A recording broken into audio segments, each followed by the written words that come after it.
So I am thrilled to welcome Nigel Hughes to our virtual stage this afternoon. So Nigel is an international executive coach and an expert on leadership, creativity, and high-performing teams. His global corporate clients have included, for example, the CEO of PepsiCo, the CEO of Barclaycard, the Chief Legal Officer of Lighthouse BP, amongst a portfolio of others. So Nigel is also an architect of the Capgemini Global Futures Leaders Programme. Nigel's a multi-award-winning founder and CEO of 3 organisations and has spent 25 years dealing with different cultures and diversity issues as founder and CEO of the Greenlight Trust. So in 1985, Nigel created the trust to support people living with HIV and AIDS.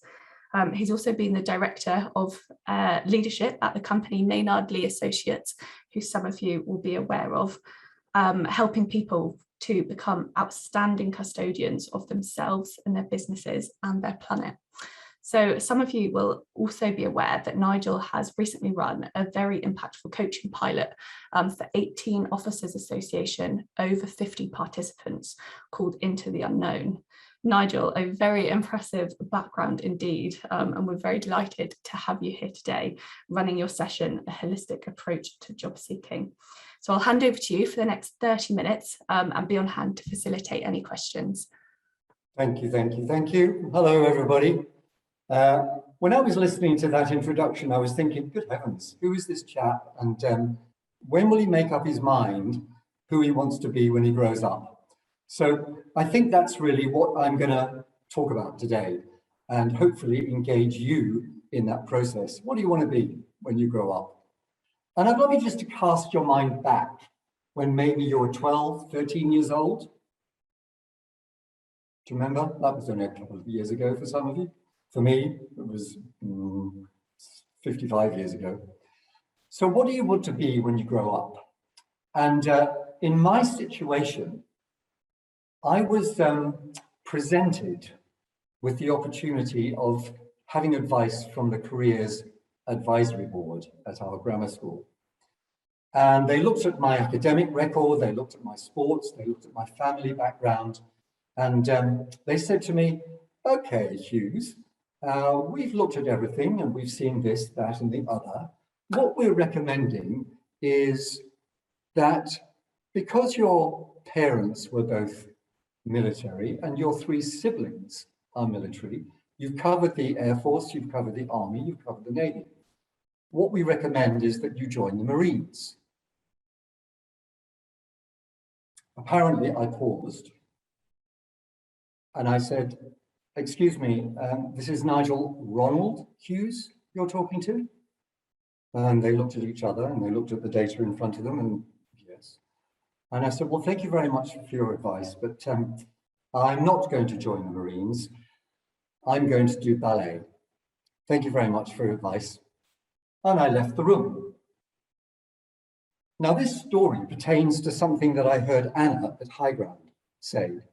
It's like, you know, what do I want? What do I want? What do I want to be when I am me? Rather than what other people want me to be. And I think for those of you who are in the transition phase, coming out of the military, this is a fantastic opportunity for actually you to be the person you've always wanted to be. Not to say that you haven't done some fantastic work, because of course you have. And it also reminds me of an Oscar Wilde phrase. And he said, you better be yourself because everybody else is taken. So really for me, this is about you. Who are you? What are you? How are you? Where are you? And I'd love us to take a pause, literally. I'd love you, if you can, we won't be seeing you, I think, so take a pause and stand up. Take a pause, stand up, and really focus on the ground, on the feet, the ground beneath your feet. Take a breath and close your eyes. We have at least 5 senses. And I'd love us to focus on the 5 senses. I know we've got our eyes closed and you'll say, well, I've now got 1 sense missing, but of course, you can see light and shade still.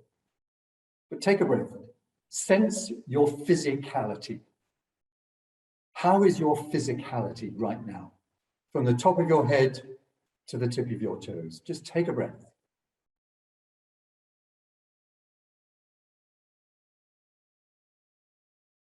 How is your physical being? And as we stop for a moment and we take a breath and we check into our physical being, what I notice is the rain is falling on the roof of this conservatory in Cornwall that I'm speaking to you from.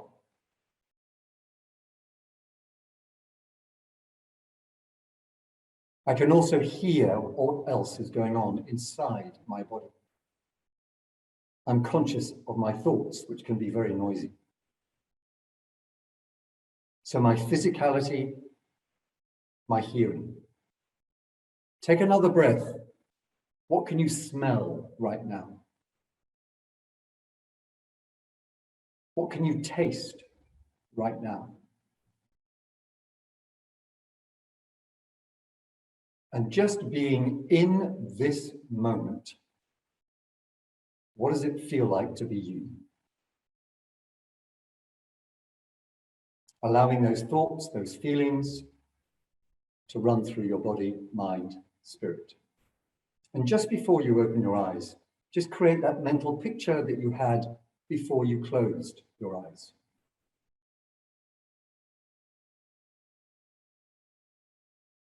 Take another breath, gently open your eyes and take a look around you. Now, the reason I ask us to do this is that so we can actually focus and be in this moment. I've been checking in and out to some of the presentations earlier today. I was particularly struck by Deborah Konevsky's, I'm sorry if I'm not pronouncing your name right, but I was particularly touched by her presentation and the internal stuff that she declared with us very openly. I'm also impressed with the way that people are giving you advice about how to go this way, how to go that way.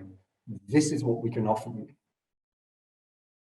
But of course, for me, and the reason I love to do executive coaching particularly, is about helping you decide what it is that you want to do. Really drawing stuff from the inside out. I would love you to do something else in this moment. I'm sure you've all got one of these.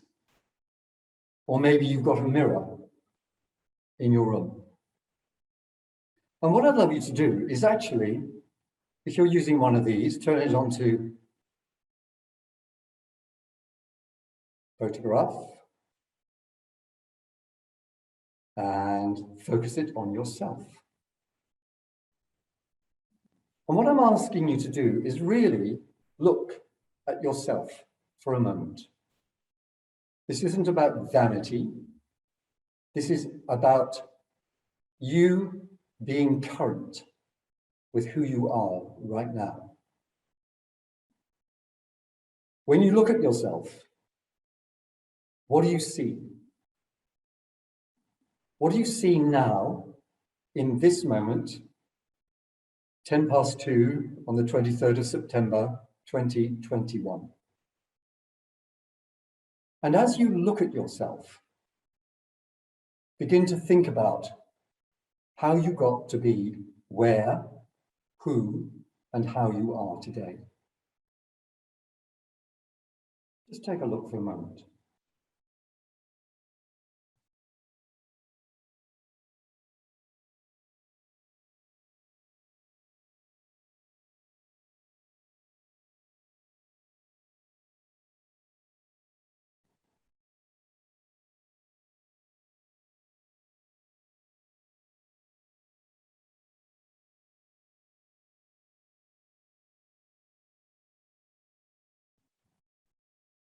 So it's a bit like the highway code. Before we cross a road, we look right, we look left, we look right, if we're in this country. And then if all is clear, we step across. And for those of you who are in a transition stage, this is the perfect opportunity for you to stop, breathe, look right, look left, look right again, check into yourself before you take the next step across the road.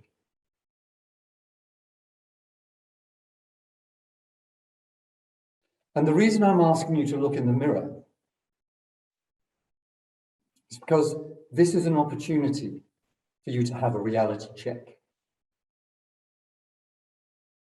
I have a methodology that I use. It's called adder. You know, adders can be incredibly dangerous if they're disturbed and they will attack. But if you leave them alone, they won't trouble you. But the process I love to do when I'm working with people is the adder process. It's assess, design, deliver. We decide between us what we assess, what we design, and what we deliver together. Then you execute, and then we review. So that helps us have a focus about the direction of travel, helping you to decide your next step. And again, the reason I use the mirror is because I might use the mirror exercise through our sessions, because it's about checking in with yourself. Again, not to be vain, but just to check in, because we often have these mental pictures of ourselves of how we used to be rather than who we are now. So have a look at ourselves as we are now. Then we can decide what to do next. It also reminds me of a quote. A wonderful American poet said, "The moment one truly recognizes oneself is transformation." Transformation is the moment one truly recognizes oneself. And of course, we need to take that moment in time to do that. Otherwise, we can operate out of our old ways. Now, we know also that you have accrued phenomenal skills in your career so far. So you've got the skills, you've got the wills, hopefully not the last rites and testament. But you've got the skill, you've got the will, you've got the leadership, you've got the management. You've actually got everything that you need to do in order to create the new path. I also have another model that I use. It's called the cash analysis.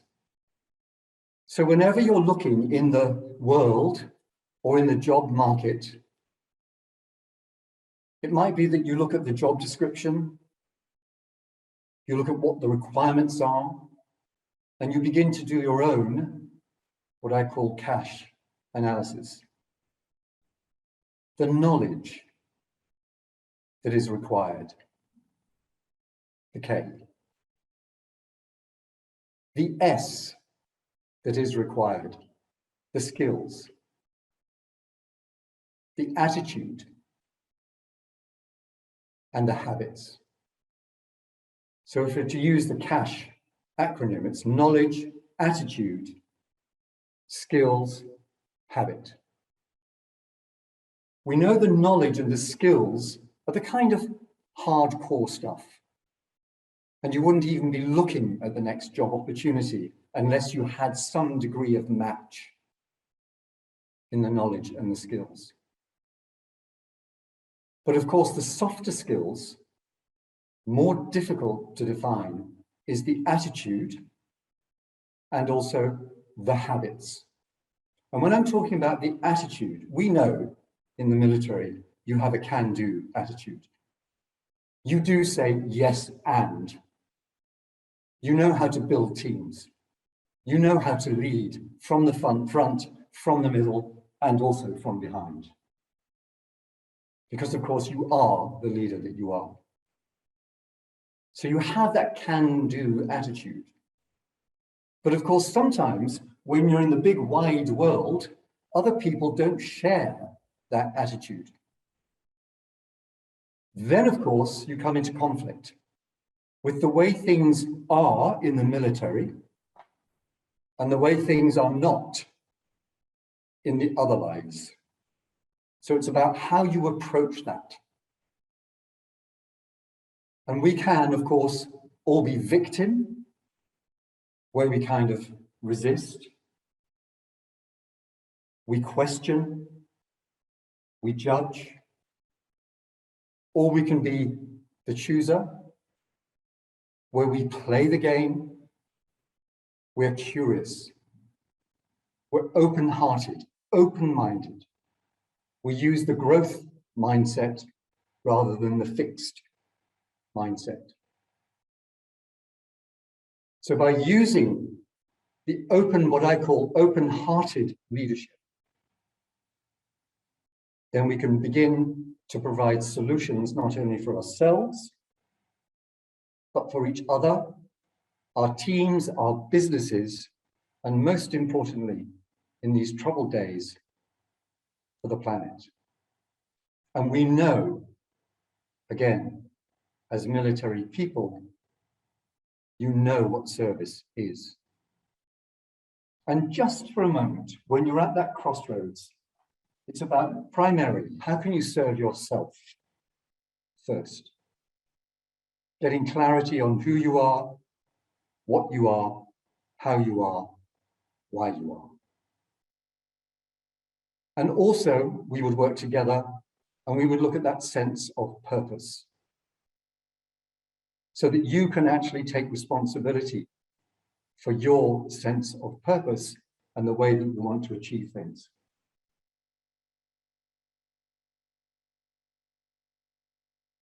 So if we look at my original statement about what do you want to be when you grow up at the age of 12 or 13? You know, I've met people that I've been working with for the past year or so who say, oh yeah, when I was at 13, I wanted to be a vet. I wanted to be a musician. I wanted to be a nurse. And I said to them, okay, well, what are the qualities in any of those careers, jobs, vocations that you've already brought with you into your very successful careers so far? Because of course, it's not just about the skills, as you've heard earlier in presentations, or the will, but it's about the quality of who you are. And that's what's helped you be successful so far. And I hope that is what will take you into the transition of what's next. And just finally, I suppose the question is, well, who are the leaders that you admire? Who are the leaders that you admire now? And look at the qualities in that leader you admire now. And then look in the mirror and go, aha, I recognize some of the qualities in that person that reside in me. And again, that's how we can begin to transform ourselves. Because we begin to recognize truly who we are now. Take another breath. Take another look. You are who you are. Good luck with it. Any questions? Fantastic. Thank you, Nigel. A very reflective session.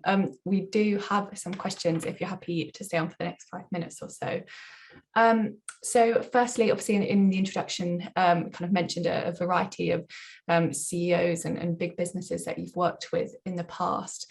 In your opinion, what are the biggest challenges that these individuals are facing, preventing them from being the best possible leaders? Really, really difficult question. I guess for me, it's about the core values. Because of course, we all grow up and we learn our values. We have our own personal values. And then we join an organization and hopefully we're recognizing some of the values that the organization has and they chime with us. And I think the biggest conflict that people in senior positions experience is when the values clash. When actually the values are something that are posted on the wall and they're not lived values. So when you go into the organization, you signed up to what was on the wall, but your direct experience is that people are not living the values. And we all know it's the people with the clarity of values and purpose that actually make a difference. And it also, by the way, drives profits. Thank you. Another question, a more personal question, if you're happy to take it, based on your own career experience, do you have any advice or top tips for those wanting to set up their own organisation, in whatever sector that may be? Yes. What's your experience of that? Yes, I do. Absolutely. Passion. Passion, desire, purpose. PDP. Passion, desire, purpose. Have a real passion for what it is you want to set up, which also then matches with the desire, hopefully, to make things different, to make a difference. And then the purpose is to have a clear, specified outcome of success. So passion, desire, purpose. Good question. Excellent, thank you. And then flipping that on its head, what's been the biggest career challenges that you have faced, and any advice for overcoming those? Okay, yeah, there was one big career challenge when I was still with Greenlight Trust, an organisation I founded with my husband, and we ran for 25 years, an environmental education organisation, and we were ticking along quite nicely. But 2008, as we know, we had the financial challenge, we had the financial crash, and we lost our 85% of our funding almost overnight. So I had to call the team together and I say, I'm terribly sorry, everybody. We're on the cliff edge and we need to decide what to do. Personally, what I'm going to do is I'm going to take a salary holiday for the next 3 months. I don't expect you to do the same, but that's something that I know that I can do. I also suggest that we might just find a way to cut costs. And I'd love you, and there were about 15 people in the organization, have a huddle, talk to each other for about an hour and come back to me. They said an hour later, okay, what we've decided is that we will all take 50% cut in salary and we will close the organization until after Christmas. We had about 6 weeks to go, therefore saving costs. But we will all work, and this is about, as you said, as I said, 2008, 2009. We will all work from home. 48 hours later, I suddenly had a call from one of our funders and said, oh, your funding application for blah, blah, blah, blah has been successful. And the check will be with you in the next week. Oh, okay, great, thank you very much. I called the team together and I said, guess what? We've got one of our funding streams that's been successful and we can operate. What shall we do? And they said, I think we need to stick to our guns. We need to find a way to put that money safely for the future. It helps massage our budget so that we can stay on time. But we will still stay closed for 6 weeks, and we will still operate from home, and we will still take our 50% salary cut. So the biggest challenge was how to be adaptable, how to be flexible in that moment. Being on the cliff edge, but then suddenly having a whole nother bridge, a bit like Raiders of the Lost Ark, coming out in front of you and going, okay, this is the first step. So being agile of mind, body, and spirit, and mostly about that teamwork, that team effort. Thank you. So one final question before we move on at 2:30. So something that I know that you're passionate about, and Maynard Lee are as well, is around that personal branding and selling yourself, articulating your skill set. Once you have decided where you would like to go in industry or where you best fit within a business, what's your advice for selling yourself as a potential candidate? Specificity. So knowing who you are, being really clear about your skills and your knowledge, looking for the perfect job match, telling the truth, finding a way to have confidence in your skill set, but also your knowledge and understanding, do masses of research so that you get beneath the surface of what's on paper in an organization, and then apply accordingly. So specificity, and don't waste people's time. Thank you, Nigel. Well, it's been an absolute pleasure hosting you this afternoon. A packed half an hour and lots for people to think about, but it's been really, really useful. So thank you for joining us. Thank you. Bye-bye. Thanks, Nigel.